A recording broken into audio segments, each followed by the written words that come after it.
1 Coríntios, capítulo 15, versículo 3. Porque primeiramente vos entreguei o que também recebi, que Cristo morreu por nossos pecados, segundo as Escrituras. Hoje nós vamos começar a ser mais específicos em relação à mensagem do Evangelho. E o tema que nós vamos tratar é um tema muito importante. Nós vamos falar da morte de Cristo. Para a gente poder chegar nesse ponto que nós vamos estudar nessa noite, gostaria de fazer com os irmãos uma recapitulação do que nós já estudamos. Nós vimos, irmãos, que no versículo 1 dessa passagem, desse capítulo de 1 Coríntios, capítulo 15, o apóstolo Paulo ele apresenta alguns princípios de comunicação do Evangelho. Ele fala que o Evangelho tem que ser anunciado, ele fala que o Evangelho tem que ser recebido, e também quem recebe o Evangelho precisa permanecer nele. Esses são princípios de comunicações preparatórios, para que todos aqueles que ouvem o anúncio do Evangelho possam estar cientes. Essa não é uma mensagem qualquer que você ouve, e de hora você sai, você acabou de ouvir, sai e esquece. Ou que você pode adequar ela ao que você acha, ou misturar com o que você gosta. O Evangelho é uma mensagem que precisa ser recebida assim como você recebeu ela. Quando o apóstolo Paulo apresenta isso, ele apresenta esses princípios, no versículo 2 ele vai falar do conteúdo do Evangelho. Qual é o conteúdo do Evangelho? A salvação. O conteúdo do Evangelho é a salvação. Nós vimos que a salvação não é um mero ato que você participou, que você fez, no momento que você ouviu a mensagem do Evangelho e encerrou ali. Você é salvo no passado, você é salvo no presente e você é salvo no futuro. Nós vimos que ser salvo no passado, levando em consideração aquele que ouviu já o Evangelho, é quando você ouve, você crê em Cristo, você é declarado justo aos olhos de Deus. Completamente justo com base no que Jesus fez no teu lugar. Você é declarado justo. Você é salvo no presente pelos sinais que acontecem na tua vida, pelas mudanças que acontecem na sua vida, de transformação do Evangelho. Uma das coisas que trazem evidência da salvação é que Deus regenera a pessoa que foi salva.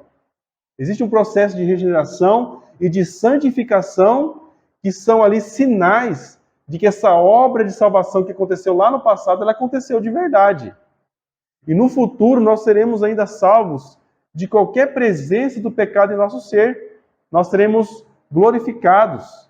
Nós poderemos estar no céu e ver a Cristo face a face, porque já não teremos mais nenhuma presença, nenhum resquício do pecado, como é a nossa realidade aqui neste mundo. Infelizmente, enquanto nós estivermos aqui nesse mundo, mesmo os cristãos mais piedosos, eles vão ter que conviver com o pecado.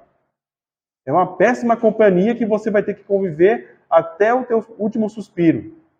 A nossa esperança, enquanto nós estamos aqui, é que um dia nós seremos livres de toda a presença que existe agora do pecado em nós. Paulo, então, quando ele apresenta todo esse contexto, ele fala que é o conteúdo da mensagem do Evangelho, ele começa a falar aqui no versículo 3, que ele, primeiramente, entregou o que ele também tinha recebido. O apóstolo Paulo, então, agora ele começa a estabelecer qual que é a autoridade dessa mensagem em comparação com outras mensagens das Escrituras. Qual é o impacto, qual é a importância da mensagem do Evangelho em comparação a outras mensagens, outros ensinos da palavra? O apóstolo Paulo fala que ele, primeiramente, entregou essa mensagem a eles, aos coríntios. Por que ele entregou primeiramente? Porque é a primeira coisa. Não simplesmente, nós vimos que não é simplesmente uma questão de lugar, porque simplesmente ele escolheu como alguém por ter o nome com a letra A, é o primeiro nome na chamada.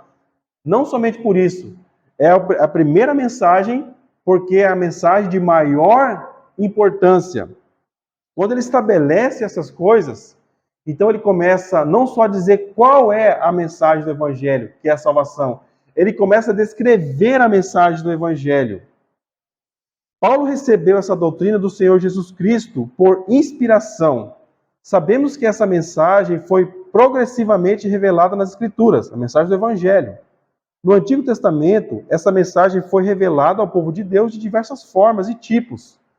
Todos os eventos históricos registrados, ensinos, profecias, apontam para a redenção de um povo escolhido que seria salvo pelo Messias. Quando você abre o Antigo Testamento, se você pegar no livro de Gênesis e for indo todos os livros, você vai ver que existe uma progressão daquilo que estava mais oculto até se tornar cada vez mais claro.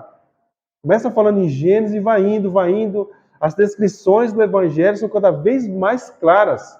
Até que Jesus vem no Novo Testamento e fala, o Evangelho é assim, assim, assado. Descreve claramente a mensagem do Evangelho. O apóstolo Paulo vem então e fala, eu primeiramente vos entreguei o que eu também recebi. Ele não estava trazendo nada novo. Ele não estava inventando nada, ele não estava tentando inovar a fé cristã.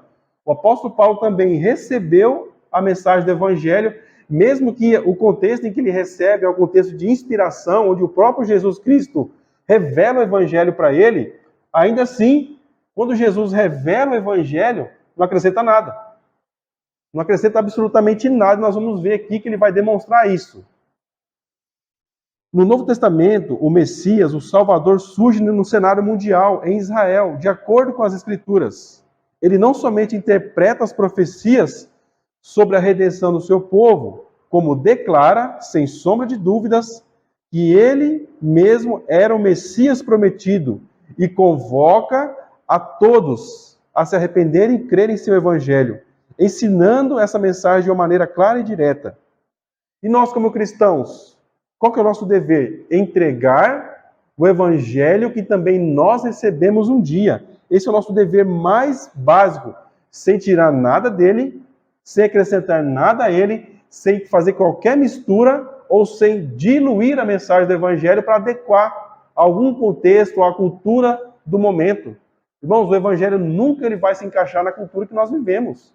Ele sempre vai estar fora, ele vai ser uma coisa que não vai se encaixar. Qual que é a nossa única direção que a palavra de Deus nos dá? Comunicar o Evangelho seguindo os princípios de segurança. Vou voltar a repetir. Nós precisamos anunciar o Evangelho. A igreja precisa crescer, precisamos ter pessoas nos reunindo aqui, mais pessoas. Não existe outra forma. O que devemos fazer? Anunciar o Evangelho. Nós ouvimos o Evangelho que foi anunciado, precisamos também estar nele, receber isso de uma maneira séria, rejeitando outros ensinos, outros princípios de vida, e devemos ser fiel ao Evangelho até o fim da nossa vida. No versículo 3 e 4, depois que o apóstolo Paulo faz toda essa preparação e apresenta qual é o conteúdo da mensagem do Evangelho, então ele começa a descrever o conteúdo da mensagem de salvação. E o apóstolo Paulo, ele vai apontar para 3 coisas. Ele vai falar que o Evangelho consiste em Jesus ter morrido por nossos pecados. Segundo as Escrituras, você vai ler isso lá no versículo 3, na segunda parte. Jesus vai falar também o apóstolo Paulo vai falar que Jesus também foi sepultado, segundo as Escrituras, no versículo 4, parte A. E vai falar que Jesus ressuscitou, segundo as Escrituras, também no versículo 4. O Evangelho, então, é a mensagem central das Escrituras. A salvação é o conteúdo central do Evangelho. E Jesus Cristo é o centro da salvação. É por isso que as Escrituras, o Evangelho e a salvação vão apontar somente para uma pessoa, Jesus Cristo. Isso deve ficar claro para nós. O apóstolo Paulo aqui ele faz uma fórmula, ele transmite uma essência do Evangelho. As Escrituras apontam para o Evangelho de salvação dos pecadores através de Jesus Cristo, que morreu, foi sepultado e ressuscitou de acordo com as Escrituras. O Evangelho não é apenas uma teoria, princípios morais e éticos, uma corrente filosófica, um ideal religioso. Nenhum princípio moral, ou filosofia, ou religião do mundo tem o poder de salvar pecadores. Nenhum líder moral, filosófico ou um religioso pode salvar os homens dos seus pecados, mas o Evangelho de Jesus Cristo, que é uma pessoa, pode salvar. Somente Ele pode salvar os homens dos seus pecados. Porque essa mensagem está centrada em uma pessoa que realizou coisas, fez feitos que nenhuma dessas teorias poderia descrever e que nenhum desses seus líderes poderia fazer. As boas novas de salvação são a única esperança para a humanidade caída em seus pecados, porque o seu líder morreu, foi sepultado e ressuscitou dos mortos, segundo as Escrituras. Conseguem ver, irmãos, a diferença? Lideranças, líderes políticos, líderes, homens sábios, filósofos, líderes de todo tipo, ensinando grandes verdades, algumas boas, mas nenhuma dessas filosofias pode salvar o homem dos seus pecados. Nenhum homem, nenhum líder político, nenhum líder religioso pode trazer a salvação das pessoas, dos homens, da humanidade. Mas o Evangelho de Jesus Cristo, revelado somente nas Escrituras, somente isso pode salvar o homem dos seus pecados. E aqui nós podemos agora começar a descrever, então, essa primeira parte que o apóstolo Paulo apresenta dessa mensagem do Evangelho, dessa mensagem de salvação do Senhor Jesus Cristo. E o que esse líder da fé cristã fez? O que ele fez? Ele morre. O que Jesus faz para salvar os homens pecadores? Ele morre. O que o texto diz, irmãos? Que Cristo morreu por nossos pecados. Eu entreguei o que também recebi, que Cristo morreu por nossos pecados. Então, por que Jesus teve que morrer? Essa é a pergunta que nós devemos fazer. O texto vai responder de maneira muito clara. Jesus Cristo morreu por nossos pecados. Leia com calma, irmãos, essa passagem de Coríntios, no capítulo 15, e você vai ter a melhor descrição, o melhor ensino, com maior clareza em relação ao Evangelho de Jesus Cristo. Cristo morreu por nossos pecados. Para entender a importância, a seriedade, a beleza, a superioridade e a exclusividade da mensagem do Evangelho, precisamos entender as causas em torno dela. Por que Jesus teve que morrer por nossos pecados? Para nós podermos responder essa pergunta, nós temos que olhar para o assunto mais sério que existe: a natureza de Deus. Podemos resumir a natureza de Deus ou o caráter de Deus em duas coisas. Deus é o quê? Deus é santo e Deus é justo. Esse é o caráter do único Deus verdadeiro. Ele é santo e justo. Salmo 99, verso 9 diz assim: exaltai ao Senhor nosso Deus e adorai-o no seu monte santo, pois o Senhor nosso Deus é santo. O texto diz que Deus é santo. Quando nós vemos esse na Bíblia em relação a Deus ou a qualquer outra coisa, o que isso quer dizer? Está apontando para a natureza de algo, ou aqui no caso de Deus. Deus é santo. E do que ele é digno? Exaltação. O Senhor nosso Deus deve ser adorado no seu monte santo, porque ele é santo. As Escrituras também vão falar que Deus é justo. Salmo 50, verso 6. E os céus anunciarão a sua justiça, pois Deus mesmo é o juiz. Deus, ele é o juiz de toda a terra. Ainda a palavra vai descrever que Deus não somente ele é santo e justo, como ele é exaltado em sua santidade e justiça.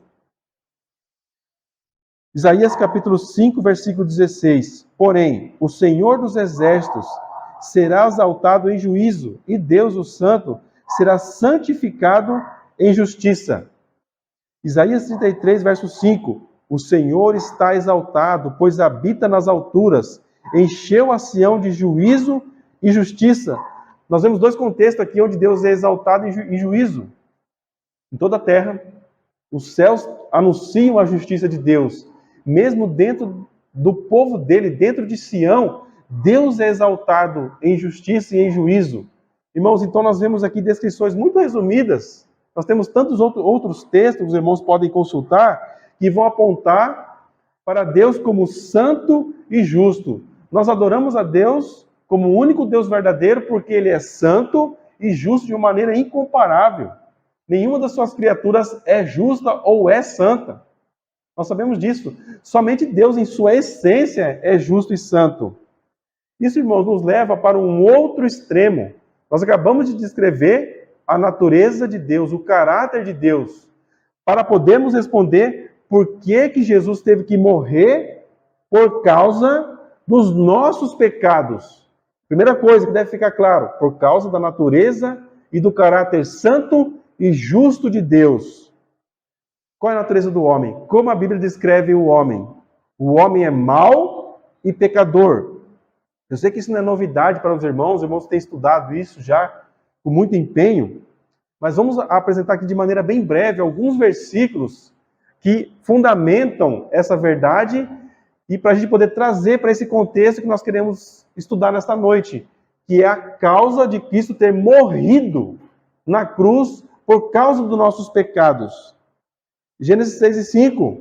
E viu o Senhor que a maldade do homem se multiplicara sobre a terra, e que toda a imaginação dos pensamentos do seu coração era só má continuamente. Desde Gênesis, Deus mal permitiu que o homem andasse, esparramasse pelo mundo, e o que ele vê? Que a maldade do homem só se multiplicava sobre a terra, que os pensamentos, a imaginação e os pensamentos do seu coração eram só má de uma maneira contínua.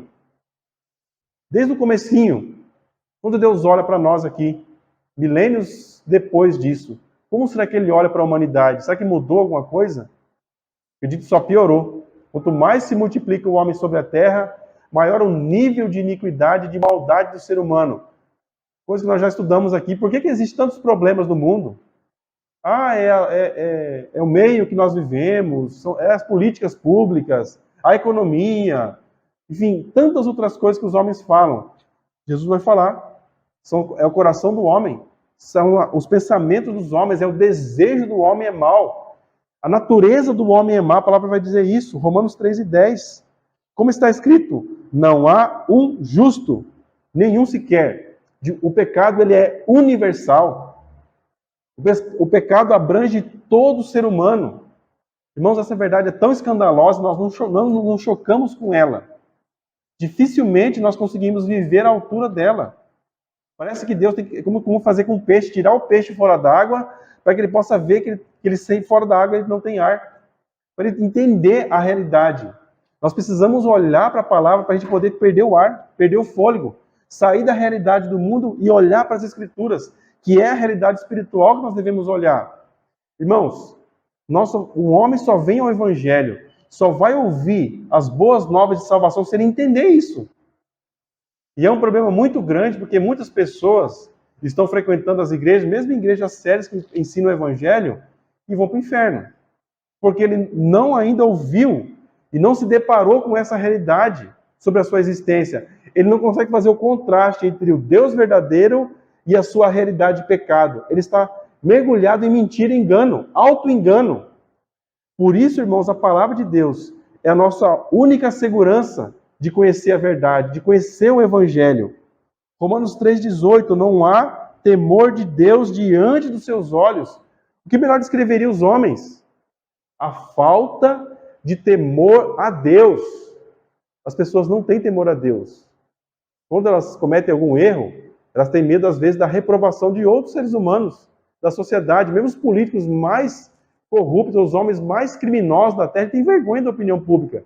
Ele tenta esconder isso. Se ele é entrevistado, procure assistir entrevistas com criminosos. Esses homens que são serial killers, né, que matam várias pessoas. De alguma maneira ele tenta justificar, irmãos. De alguma maneira ele tenta justificar o pecado dele, o crime dele, perante os olhos de reprovação de outros homens. Mas esses homens não dão a mínima para os pecados que eles cometem perante os olhos de um Deus reto, justo e santo. Como crentes, como pessoas que foram salvas pela graça, que um dia ouviram a mensagem do Evangelho e devem permanecer nessa mensagem, nós não podemos adulterar o Evangelho. E aqui já começam as adulterações. Por quê, irmãos? É difícil você abrir a Bíblia, falar para o seu vizinho, falar para o seu pai, para a sua mãe, pregar, evangelizar as pessoas aí na rua e apontar para essas verdades. Os homens são sensíveis a isso. Você pode falar para uma pessoa, irmãos, para qualquer pessoa, ó, você vai para o inferno, e descrever o inferno e assustar ela até, para tentar de alguma maneira convencer ela de que ela é um pecador. Isso não vai adiantar muito. Talvez ela pode se assustar por algum momento, pode até perder o sono por um dia, mas isso não vai durar muito tempo. Agora, descreva a natureza má e pecadora de uma pessoa, para você ver a reação que você vai despertar. A pessoa vai tentar fugir. Se você estiver pregando o evangelho para ela, ela vai fechar completamente o coração dela para qualquer coisa que você esteja ensinando. Ali ela já fechou o assunto, ela encerrou qualquer diálogo com você no coração, na mente dela.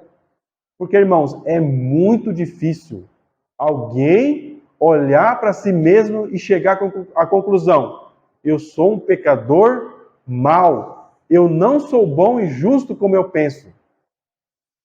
Mas esse é exatamente o que um pecador tem que fazer para ele ser salvo. O pecador precisa, por exemplo, confessar os seus pecados, admitir que é mau e pecador. Isso só é feito, irmãos, se a pessoa realmente for exposta às verdades biblicamente e confessar os seus pecados, se arrepender disso.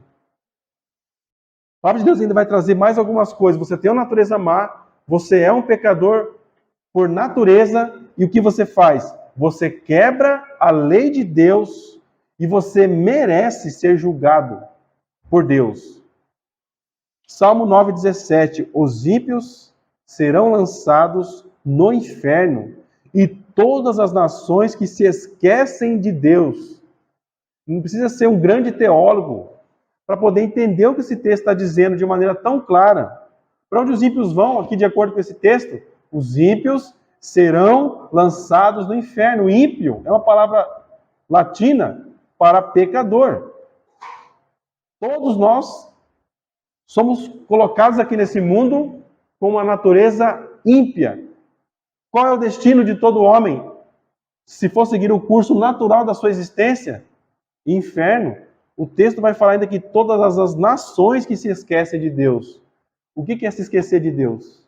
É não ter temor a Deus. Bem-aventurada a nação cujo Deus é o Senhor. Olha aqui um outro extremo. Todas as nações que se esquecem de Deus serão lançadas aonde? No inferno, serão jogadas no inferno. Essa é a realidade. Não é um caminho sem volta. O inferno é um caminho sem volta. Por que nós estamos falando disso? O objetivo não é assustar ninguém, tentando descrever aqui o inferno, mas simplesmente apontar para a feiura do pecado. O pecado não merece palmas.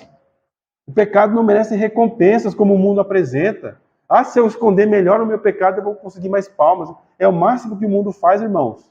Aquele que consegue esconder melhor o seu pecado talvez seja agraciado com palmas e louvores dos homens.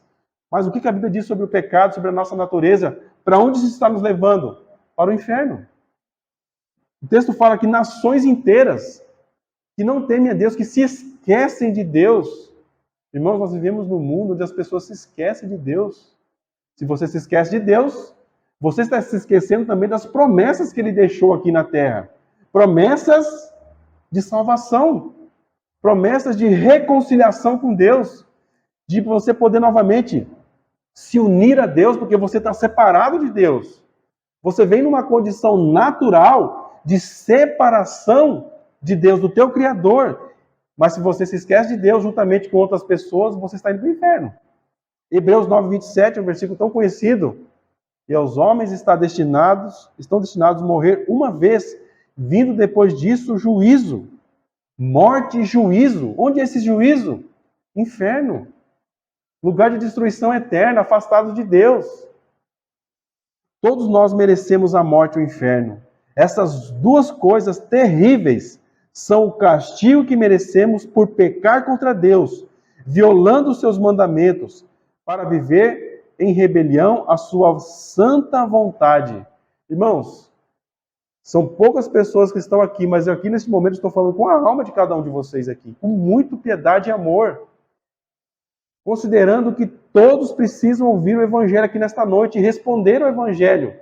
E eu sei que um pecador só vai responder ao Evangelho, biblicamente, se ele der ouvidos a essas verdades que estão em volta do Evangelho, que embasam, que fundamentam o Evangelho, que são a causa do Evangelho existir. Você está perante um Deus santo e justo e você é um pecador. E a menos que algo seja feito em teu favor, você está indo para o inferno. Você está em rebelião a Deus e Deus odeia isso. E você precisa se arrepender e crer em Cristo para a salvação. Na cruz, Cristo levou nossos pecados e morreu sobre a ira de Deus como nosso substituto. Sua morte satisfez as demandas da lei que nós havíamos quebrado. O Evangelho só é a única mensagem de salvação, porque Cristo morreu em nosso lugar, como o apóstolo descreve aqui. Eu entreguei para vocês o que eu também recebi, que Cristo morreu por nossos pecados. Percebe o nós aqui, irmãos? Percebe o nós colocado na frase que o apóstolo Paulo usa, trazendo a comunhão da igreja local. Não são todos os homens que serão salvos, nós sabemos disso. São aqueles que ouviram o Evangelho, receberam o Evangelho e permanecem no Evangelho. Pergunte para você mesmo. Ouse fazer essa pergunta para você, irmãos. Todos aqui já ouviram o Evangelho, inclusive as crianças. Você ouviu o Evangelho que foi anunciado a você. Você recebeu o Evangelho? A prova disso é que você rejeitou qualquer outro Evangelho e você também permanece nele. Essa é a pergunta que você tem que fazer para você mesmo. Irmãos, depois de apresentar isso, o apóstolo Paulo vai trazer uma informação muito importante no texto. Ele fala que Jesus morreu por causa dos nossos pecados, segundo as Escrituras. O que ele quer dizer com isso, irmãos? Que Jesus morre por causa dos nossos pecados, de acordo com as Escrituras, em conformidade com tudo o que a palavra de Deus tinha predito, tinha profetizado e anunciado. Segundo as Escrituras, Paulo apoia a doutrina do Evangelho que recebeu de Cristo, apontando para as Escrituras.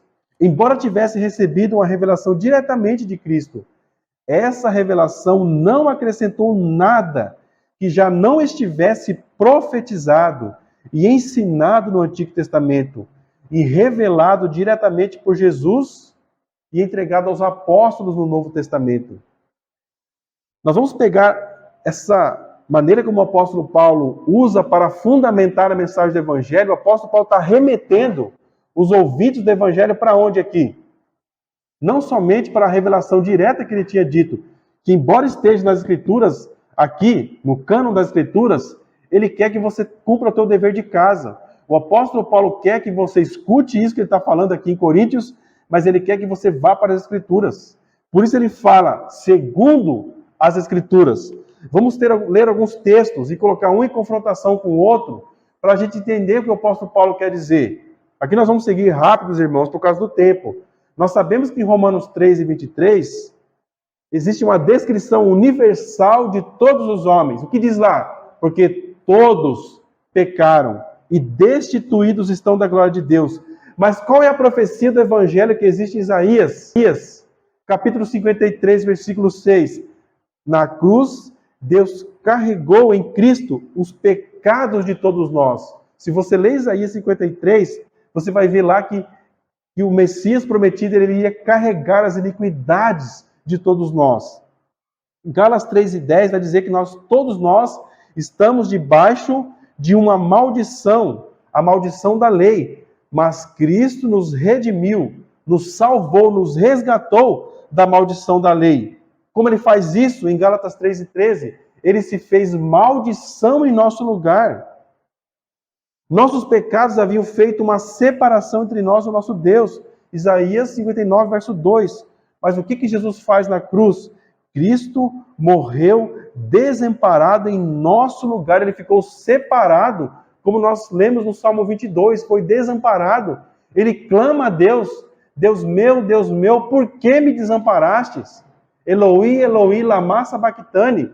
É o choro, é o lamento do Messias. Ele clama desamparado, porque realmente ele ficou desamparado. E o Deus Pai o desamparou e não ouviu a oração dele. Por quê, irmãos? Para que você não ficasse separado dele. Porque você não permanecesse separado do Deus Pai eternamente, porque estar separado de Deus está debaixo de uma maldição. Eu não precisaria nem falar do inferno, e nem descrever o inferno como a Bíblia descreve. Só basta dizer que você estar separado de Deus para apontar para essa grave condição que existe sobre a tua existência. Mas qual é a esperança do Evangelho? E por que Cristo morre desamparado?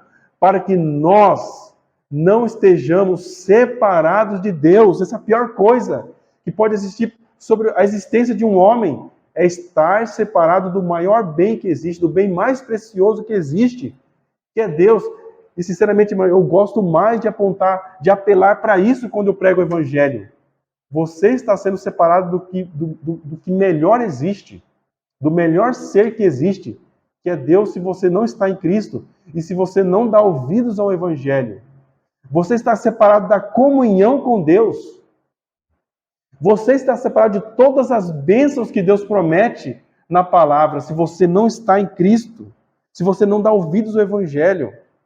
Nós merecíamos o castigo e a ira de um Deus santo, mas na cruz, Cristo foi ferido por causa das nossas transgressões e moído por causa dos nossos pecados.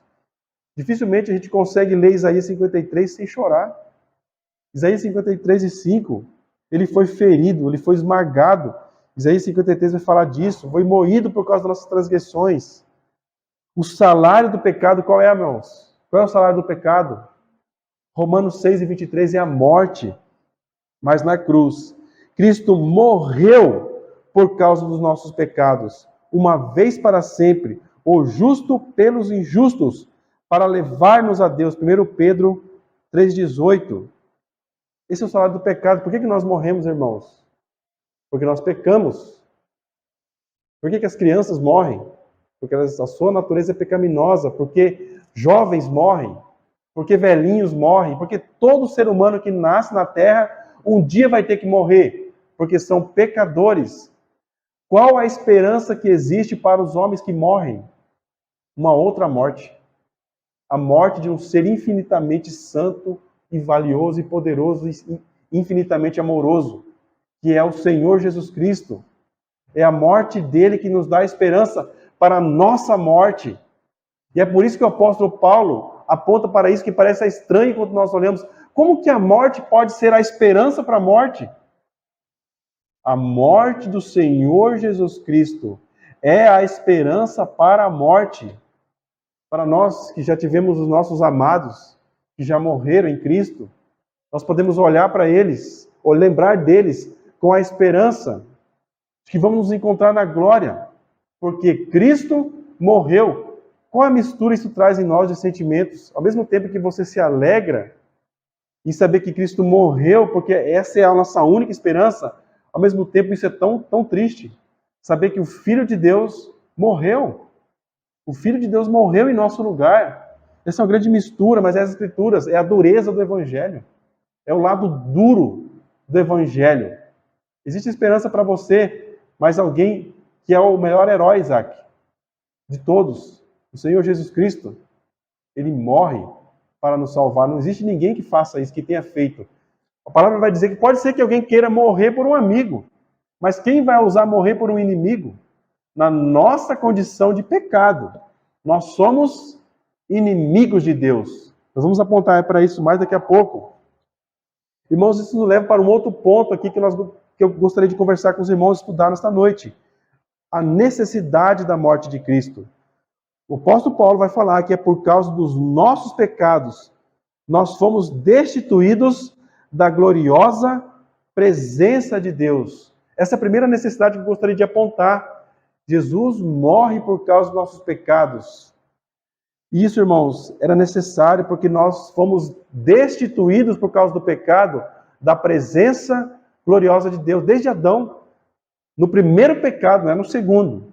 No primeiro pecado, eles foram destituídos. E juntamente com Adão e com Eva, todos os seus descendentes, até nós aqui, todos os que ainda vierem sobre a terra, existirem aqui nesse mundo, todos os homens, todos foram destituídos, rebaixados, foram expulsos da presença de Deus.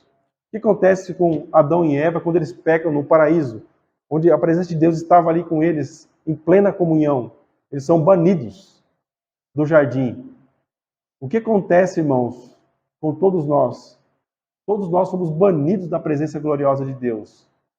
Nós estamos aqui porque nós temos esperança de salvação e novamente estar em comunhão com Deus, estar na presença de Deus, adorando a Deus eternamente.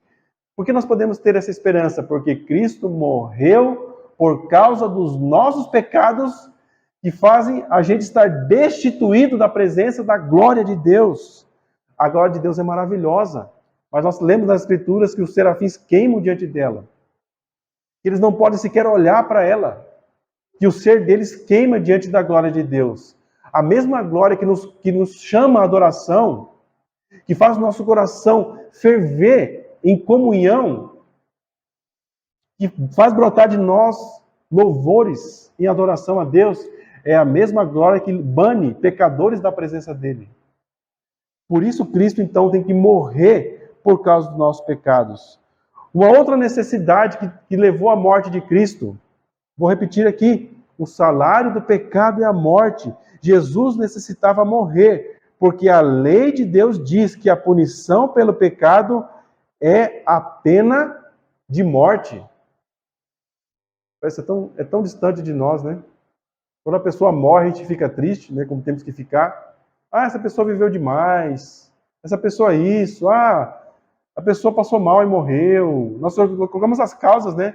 Então a pessoa tomou algum remédio e fez mal, ela sofreu um acidente, era a hora dela. Não é assim, irmãos? Quem já foi em velório? Então a pessoa morreu, não se cuidava mesmo. Essa pessoa fez isso, deveria ter feito aquilo. Se ela tivesse ido em tal horário, não tinha acontecido isso. Várias causas. Dificilmente alguém aponta para a causa principal da morte. Qual é a causa, irmãos? Pecado. O pecado é a causa da morte. Nós, como cristãos, nós não devemos ser tolos, não devemos ser ingênuos. O pecado vai levar todos nós à morte. Por isso, então, Jesus morre, porque isso é o que a lei exige. A lei santa e justa de Deus. O pecado é algo grave, irmãos. Por que o pecado é algo grave? Porque ofende a Deus em sua infinita santidade e justiça. Por isso o pecado é infinitamente ofensivo. Romanos 6:23. Porque o salário do pecado é a morte, mas o dom gratuito de Deus é a vida eterna, por Cristo Jesus, nosso Senhor. Nossa condição de pecado nos torna totalmente incapaz de desejar ou se preparar para a salvação. Jesus tem que vir aqui morrer, irmãos, por causa dos nossos pecados, porque se ele não viesse fazer isso, jamais nenhum homem viria a Cristo voluntariamente. A sua natureza pecaminosa, má, maligna, rebelde, rejeita qualquer oferta de salvação. Todos vocês aqui que já tiveram a oportunidade de evangelizar, você sabe que na maioria dos casos, o que vai acontecer quando você prega o evangelho? Quando você dá testemunho do evangelho, as pessoas são prontas e naturalmente elas vão fazer o quê com essa mensagem? Elas vão rejeitar. Por que elas rejeitam isso? Porque a sua natureza má, a sua natureza rebelde, naturalmente rebelde a Deus, traz uma repulsão a tudo que vem de Deus. De maneira que nenhum homem pode se preparar para a salvação considerando a sua condição pecaminosa. Quando Jesus morre na cruz, ele morre por pecadores maus que só tinham o pecado como alvo. Só a rebelião a Deus como objetivo de vida. O apóstolo Paulo mesmo aqui, eu estava lendo em outras passagens, que ele mesmo tinha vergonha de dizer que era apóstolo. Ele dizia com muita ressalva. Ele apontava para várias evidências e várias coisas para dizer que ele era um apóstolo. Por quê, irmãos? Porque ele foi um perseguidor da igreja. Ele perseguia os cristãos, ele matava e mandava matar os cristãos. A gente percebe que ele tinha até uma certa vergonha até de dizer, tinha temor ao dizer a palavra apóstolo. Quando nós vemos o apóstolo Paulo dizer servo de Cristo, escravo de Cristo, ministro de Cristo, dificilmente você vai dizer ele falando apóstolo, em alguns casos, para às vezes afastar homens que estavam tentando tirar a autoridade dele. E um dos motivos, irmãos, o apóstolo Paulo, assim como qualquer outra pessoa, era somente uma pessoa em rebelião a Deus. Nós não vamos poder dizer assim, com orgulho, eu quis o evangelho. Eu desejei a Cristo, eu mereci porque eu quis melhor do que os outros. Quem vai poder dizer isso, irmãos? Todos nós, como a palavra vai dizer, andávamos desgarrados como ovelhas. Hoje eu estava vendo um vídeo de um pastor de ovelhas com auxílio dos seus cães, né, Burriller, auxiliando no pastoreio. Aí tá aquele monte de ovelhinha indo no asfalto na estrada, né? E o cãozinho, bem treinado, ia correndo e já pulando para o outro lado, porque sabia que numa outra esquina, que certamente algumas ovelhas iam para um outro caminho. Então ele já cercava e ia na frente para empurrar as ovelhinhas para o caminho. Ele já ia diretamente subir um barranco assim, porque as outras ovelhas estavam pulando por cima do barranco, então ele empurrava com o focinho dele as outras ovelhas para poder se dirigir para a estrada. E assim eles vão seguindo incansavelmente os cachorrinhos, os pastores ali, os cães pastores, conduzindo as ovelhas. Mesmo depois da conversão, as ovelhas têm uma tendência a querer sempre estar se esparramando por aí, né? Todos nós, irmão, mesmo após a conversão, a gente tem uma dificuldade de andar no caminho. É uma luta diária. Algo, né, que fica meio aquela coisinha ali da velha vida, né? O pecado, a natureza pecaminosa, antes de nós virmos a Cristo, nós estávamos totalmente em rejeição à fé cristã. Curtindo a vida, usufruindo desse mundo, as coisas que Deus fornece, mas somente para saciar nossos desejos carnais, as coisas desse mundo, se conformar a esse mundo. Mas aí Cristo vem, nós ouvimos o Evangelho e a nossa vida é transformada. Mas Deus prova o seu amor para conosco, em que Cristo morreu por nós, sendo nós ainda pecadores. Essa palavra que é tão banalizada, né? O que é ser um pecador, irmãos? É você ser banido da presença de Deus. É um termo que assumiu uma condição religiosa, um termo religioso só, no nosso meio. Mas o que significa? Você é banido da presença gloriosa do ser mais importante que existe, que é Deus. Tão importante que ele é digno de adoração exclusiva. Nenhum outro ser é digno da palavra adoração, mas Deus é, e você é banido da presença dele. Por quê? Porque você é um pecador. E como é que Deus prova o amor dele para pecadores? Porque ele amou você através de Cristo. E como ele faz isso? Ele envia o filho dele, como o texto diz aqui em Romanos 5:8, para morrer por nós. Então, o evangelho está baseado em Cristo morrer por causa dos nossos pecados. E nós temos aí, irmãos, a maior demonstração do amor de Deus. Porque, irmãos, preciso enfatizar isso. Porque nenhum de nós poderia se preparar ou desejar a salvação. Nós estávamos mortos em pecados. Se nós, sendo inimigos, fomos reconciliados com Deus pela morte do seu Filho, muito mais tendo sido já reconciliados, seremos salvos pela sua vida. Romanos 5:10 é um outro texto que vai apontar para essa verdade. Quais são os resultados da morte de Cristo? Isaías 53, versículo 6. Todos nós andávamos desgarrados como ovelhas, cada um se desviava pelo seu caminho, mas o Senhor fez cair sobre ele a iniquidade de todos nós. O profeta Isaías, 700 anos antes de Cristo vir ao mundo, descrevendo claramente como seria a salvação das ovelhas desgarradas. A iniquidade dessas ovelhas iriam recair sobre os ombros do Salvador, do Messias prometido.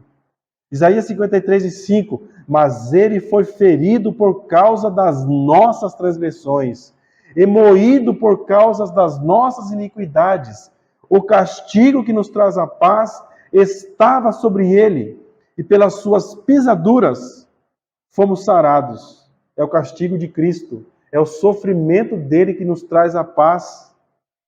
E ele morre por causa das nossas transgressões. O que significa a palavra transgressão? Crimes que nós cometemos contra Deus, em pensamentos, em desejos que estão aqui dentro do nosso coração. E quando nós colocamos em prática. Uma pequena parte desse lodo infinito que existe dentro do nosso coração de pecado. Essas transgressões que estão aqui dentro do nosso coração. Jesus morre, ele é moído, ele é castigado. E é o castigo dele que estabelece a paz, a nossa paz com Deus. Porque, irmãos, se você resolver jogar uma bomba lá nos Estados Unidos, você declarou uma guerra contra os Estados Unidos. É exatamente o que você fez com Deus. Você cometeu um crime, um atentado contra a lei de Deus. Por meio de Cristo, ele estabelece a paz de pecadores com Deus, que estavam em guerra com Deus. Gálatas 3:13 novamente. Cristo nos resgatou da maldição da lei, fazendo-se maldição por nós, porque está escrito: maldito todo aquele que foi pendurado no madeiro. O apóstolo Paulo diz que nós somos salvos porque Cristo morreu por causa dos nossos pecados. Por que Cristo morre por causa dos nossos pecados? Porque nós estávamos debaixo da maldição de Deus. E que novamente o autor de Gálatas diz, porque está escrito: maldito todo que for pendurado no madeiro. E onde está escrito isso? Deuteronômios 21, 22 e 23. Quando também em alguém houver pecado digno do juízo de morte e for morto, e o pendurares no madeiro, o seu cadáver não permanecerá no madeiro, mas certamente o enterrarás no mesmo dia, porquanto o pendurado é maldito de Deus. Assim, não contaminarás a tua terra, que o Senhor teu Deus te dá em herança.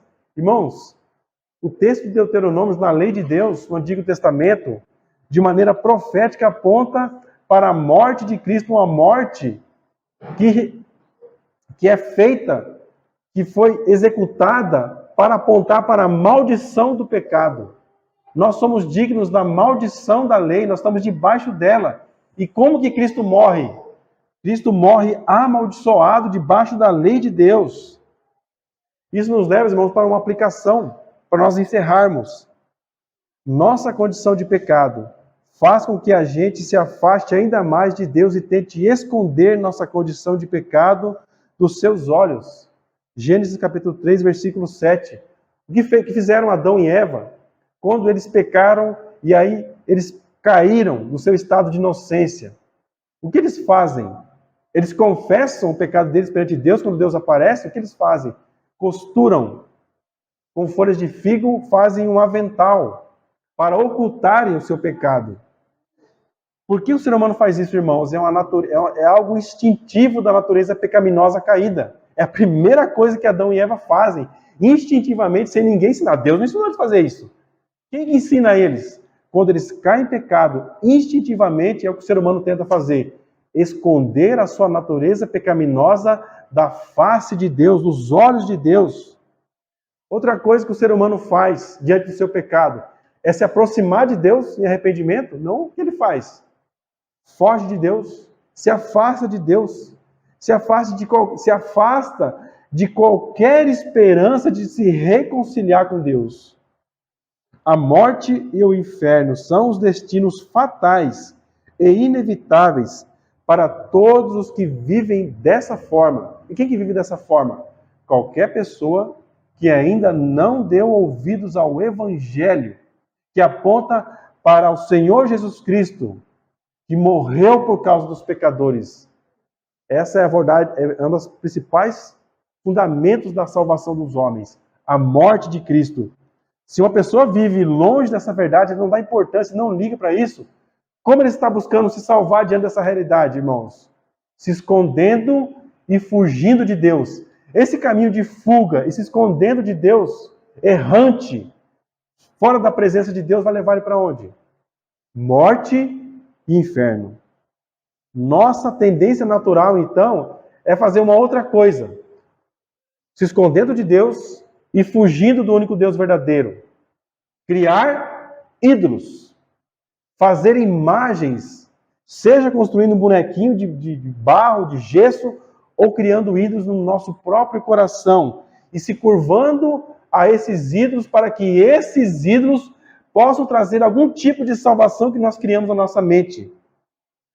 Por isso, naturalmente, tentamos construir uma espécie de escada para não cairmos no abismo da morte e chegar ao Monte Santo da santidade e justiça, onde Deus está através de boas obras. É o que o ser humano tenta fazer, construir ídolos e tentar construir uma escada, tijolos de boas obras.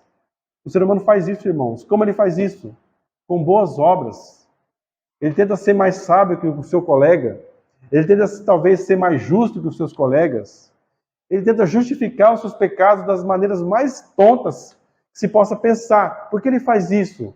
Ele está fugindo de Deus, ele está num processo, numa caminhada de fuga e tentando se salvar com obras. Essa é a descrição de todo ser humano, não importa qual nível de escolaridade, não importa em qual lugar do mundo ele esteja. Todo ser humano, sem Cristo, sem dar ouvidos ao Evangelho, ele está perseguindo isso na vida dele. Construir uma escada e subir uma escada que de alguma maneira o tire, afaste as consequências do pecado dele. Ele tenta esconder, ele tenta fugir, ele tenta criar um outro Deus na cabeça dele, com a sua imaginação pecaminosa, e tenta construir uma escada de boas obras, de méritos próprios. Como é que os seres humanos geralmente fazem isso para poder exemplificar? Indo à igreja.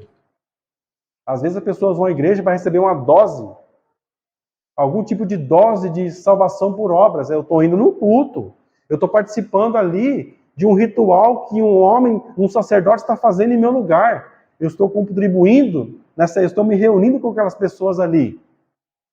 É uma das maneiras. A pessoa vai num templo, ou ela vai num terreiro de macumba, ou ela vai numa mesquita, ela tenta ser um religioso fervoroso, ou então o outro extremo, eu vou ser ateu, eu não acredito em Deus nenhum, eu não acredito em Deus. A pessoa vai ser um ateu, ou ela vai ser um moralista, uma pessoa ética. Eu não vou na igreja, mas sou melhor que muita gente que vai na igreja, não sou hipócrita, por exemplo. É comum as pessoas falarem isso. Ou então a pessoa vai ser o politicamente correto. Ou então vou fazer meditação, seguir religiões orientais, ter milhões de deuses. Ou então a pessoa tenta focar no seu trabalho, ou nos prazeres dessa vida. Consegue ver essas pessoas que às vezes elas se acabam nos vícios, né? Drogas. Irmãos, o que é o álcool, ou a cocaína, ou os vícios, seja lá no que for. O que é isso, irmão? Jogos. Seja qual for o ídolo. Qual for o que ela está buscando é um ídolo. E por que ela está fazendo isso? Você já sabe. Ela está fugindo de Deus. E ela está tentando construir uma escada de boas obras para fugir de Deus. Tenta se entorpecer, tentando fugir da realidade com ídolos que não podem salvar elas.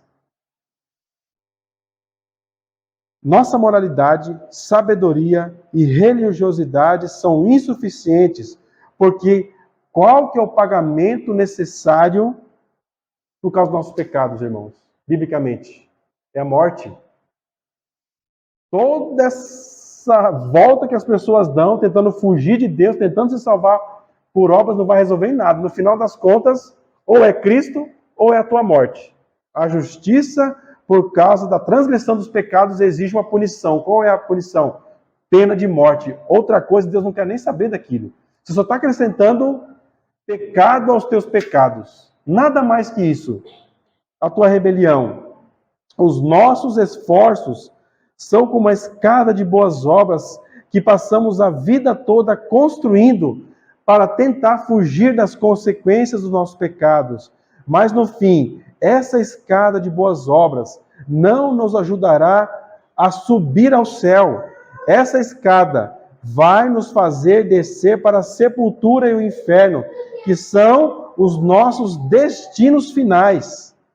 A notícia de salvação aponta para a morte de Jesus Cristo pelos nossos pecados, como o único meio de recebermos a salvação.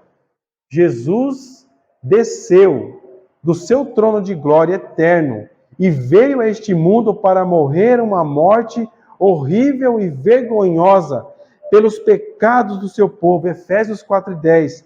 Aquele que desceu é também o mesmo que subiu acima de todos os céus para cumprir todas as coisas. Após 3 dias, Jesus ressuscitou dos mortos e subiu acima de todos os céus, de onde virá pela segunda vez para cumprir todas as coisas. Qual é a aplicação tão direta em relação a tudo que nós estudamos, irmãos? Se arrependa, arrependa-se. Pare de tentar construir uma escada enganosa de boas obras.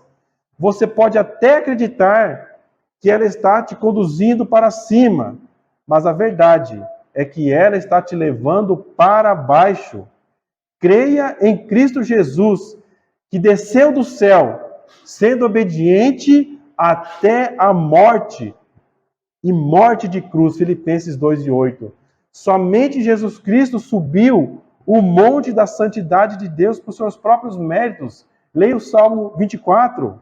Jesus sobe uma escada de santidade até o trono de santidade e justiça de Deus, enquanto desce uma escada de obediência e submissão ao seu Pai aqui neste mundo de pecado, mas sem contaminar o menor dos átomos do seu ser santo, e oferece sua vida infinitamente valiosa em sacrifício pelos pecadores. O Evangelho está enraizado, está embasado, fundamentado na morte de Cristo. A morte de Cristo é onde Jesus desce. Jesus, ele desce do céu para morrer nesse mundo. Por que ele faz isso? Para que você não tenha que morrer nos seus pecados. Para que os seus pecados estejam mortos na morte do Senhor Jesus Cristo. É essa troca, irmãos. Se você não tem a Cristo que morreu por teus pecados, então você tem que morrer por causa dos teus pecados. São esses dois caminhos que são apresentados. Por isso que o Evangelho é um ultimato para aquele que ouve. Ou é a morte de Cristo, desse ser infinitamente valioso, que desce do céu no teu lugar, ou é você. Pare de acreditar que você está subindo degraus. Você só está descendo. Você tem que confiar na obra daquele que desceu até aqui este mundo. Somente por meio dele é que você pode subir por meio dele e estar no céu na glória, irmãos. Essa grande troca que é oferecida no Evangelho.